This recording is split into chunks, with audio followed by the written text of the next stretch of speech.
मराठवाडा आणि विदर्भात झालेल्या अतिवृष्टीनं कापूस पिकाचं मोठं नुकसान, हातातोंडाशी आलेलं पीक मातीमोल झाल्यानं शेतकरी हवालदिल.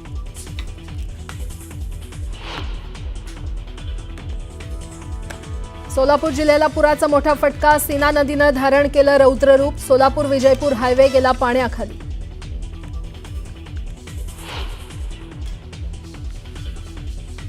उद्धव ठाकरे आज पूरग्रस्त मराठवाडा जिल्ह्याच्या दौऱ्यावर, नुकसानीची करणार पाहणी.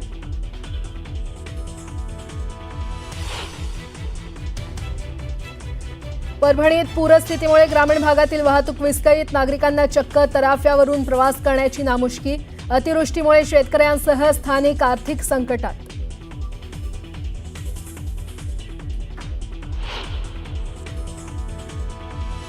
बीडमध्ये पाहणी दौऱ्यावेळी ग्रामस्थांकडून अजितदादांचं कौतुक, तुमचा कणखर वाडा आवडतो, ग्रामस्थांकडून कौतुक, तर तुला मिठी मारू का म्हणत दादांचं मिश्किल उत्तर.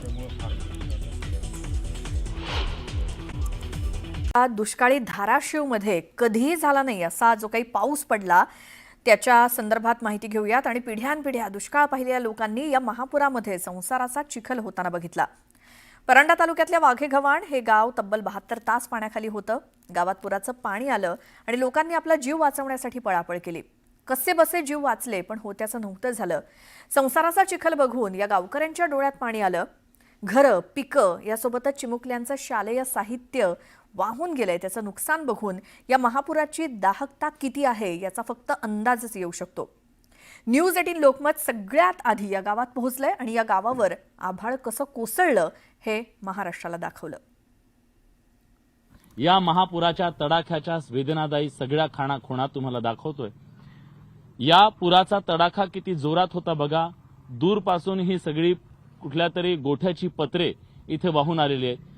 एक एवढा मोठा ढीग लागलाय, म्हणजे एवढा मोठा गाळ म्हणजे हा वाहून आलेला आहे. म्हणजे छोटासा टेकडी झालेली आहे इथं.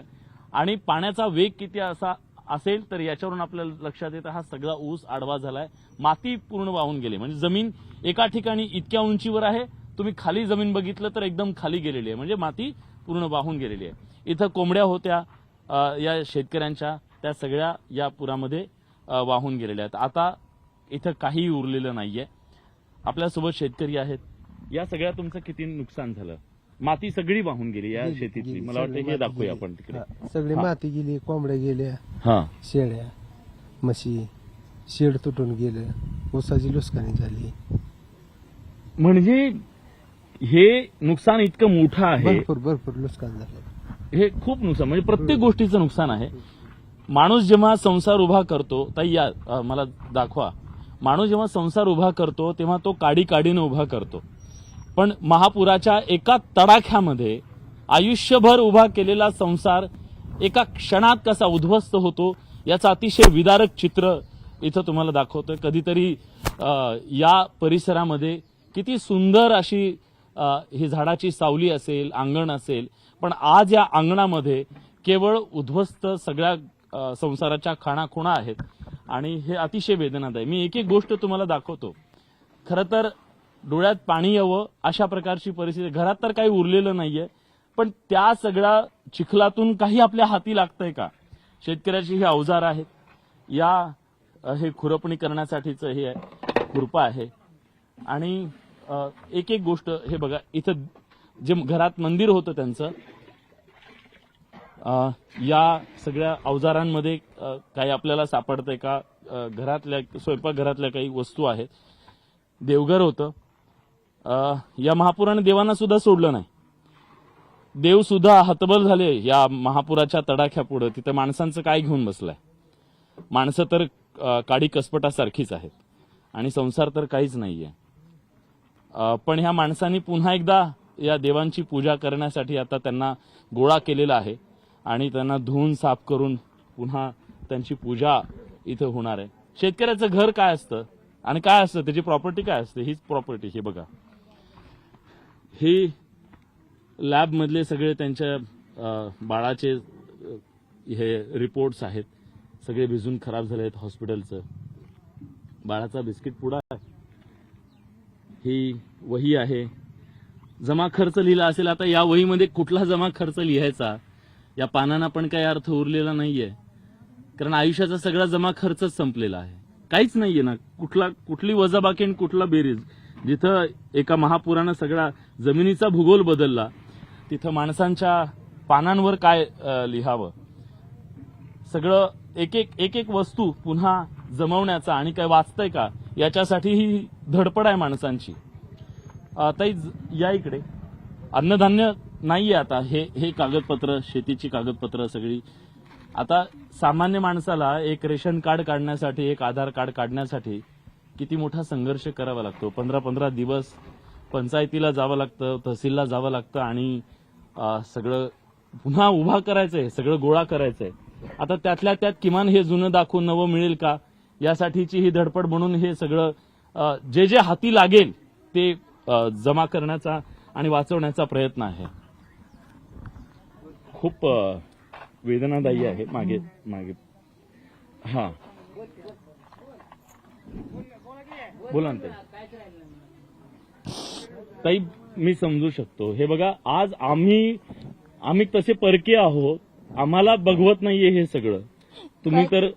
तुम्ही तर भोगताय हे सगळं. काय सुद्धा राहिलं नाही घरात. जनावर गेली, कोंबड्या गेल्या, शेळ्या गेल्या, खायला सुद्धा नाही आता घरात काय. मग सध्या प्रपंच कसं भागवत आहे? तर दुसरीच देतात आणून गावातली. घरी तर काय नाही आता. अन्नदाता आहे हा, अन्नदाता, पोशिंदा, बळीराजा. पण आज कुणाच्या तरी मदतीवर, बाहेरच्या गावून येणाऱ्या मदतीवर, त्यांनी दिलेल्या खिचडीवरती, भातावरती, त्यांनी दिलेल्या बिस्किट पुड्यावरती या माणसांची गुजराण सुरू आहे. आणि माणसं जेव्हा घरी आली, काय चित्र होतं ताई? घरातून गेलात तेव्हा जीव वाचवण्यासाठी गेलात, घरात 3 आलात. दिवस झालं झोपलं नाही आम्ही घराला बघून. 3 दिवस झालं घर पाहण्यात आहे सगळं. 3 दिवस झोपलाच नाही. मुलं सगळं बाळ दिसत होते. मुलं बा अशीच बाहेर सगळी हिंडत होती दुसरीकडेच. हा, म्हणजे स्वतःच्या घरातून बेघर व्हावं लागलं तुम्हाला. दुसरीकडे होतं, दुसऱ्या गावाला गेलो तिकडं वरच्या ह्याला.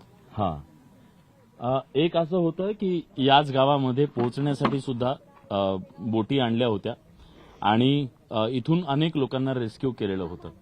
आता जेव्हा पाणी ओसरलं तेव्हा ही माणसं घराकडे परतू लागलेली आहेत. पण जेव्हा घराकडे परतली ही माणसं, तेव्हा मात्र या घरात सगळ्या उद्ध्वस्त कहाण्या आहेत.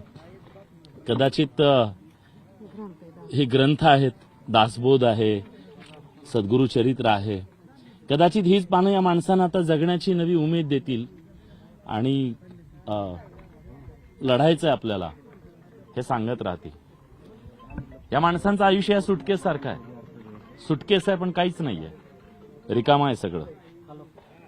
आणि या सगळ्या उद्ध्वस्ततेच्या खुणांना 1-2-4 घरातल्या नाहीयेत.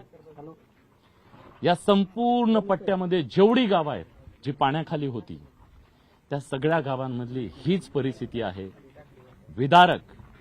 एखाद्या भूकंपानं गाव गाडलं जातं आणि ते कसं उद्ध्वस्त होतं, तसं एका पुराच्या नंतर गाडली गेलेली गावं जेव्हा पुन्हा पाणी ओसरल्यावर उघडी पडतात, तेव्हा पाणी किती निष्ठुर असतं याचा आपल्याला प्रत्यय येतो.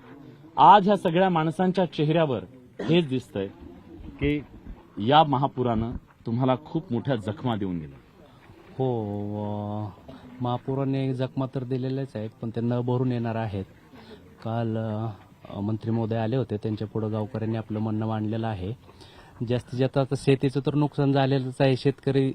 शेतकऱ्याला सवय आहे की पाऊस आल्यानंतर महापूर येतो, अतिवृष्टी होते. पण ह्यावेळेस घरातलं जे संसारोपयोगी साहित्य आहे आणि जे धान्य होतं, बाकीचं जे साहित्य होतं, ते सगळं वाहून गेलेलं आहे. जवळजवळ गावातल्या 100-150 घरांमध्ये पाणी होतं. पूर्ण घरं बुडालेली होती आणि सगळे स्थलांतरित झालेले होते. एका वस्तीवर फक्त पाणी नव्हतं, तिथं सगळं गाव तिथंच जमलं होतं आणि वस्तीवरच्या लोकांनी सगळ्यांना एकमेकाला जेवायची मदत असेल, बाकी सगळ्या गावकऱ्यांनी हात दिला. त्यामुळे 2 दिवस लोक तरू शकले. तर ही आहे परिस्थिती वेगवेगळ्या भागातली. मराठवाडा असेल किंवा मराठवाड्यातले वेगवेगळे जिल्हे कसे बाधित झालेले आहेत आणि आज सगळे नेते मंत्री हे त्याच भागाचा दौरा करतायत. बघूयात आता शेतकऱ्यांना त्यांची नुकसान भरपाई कधी आणि कशी मिळते.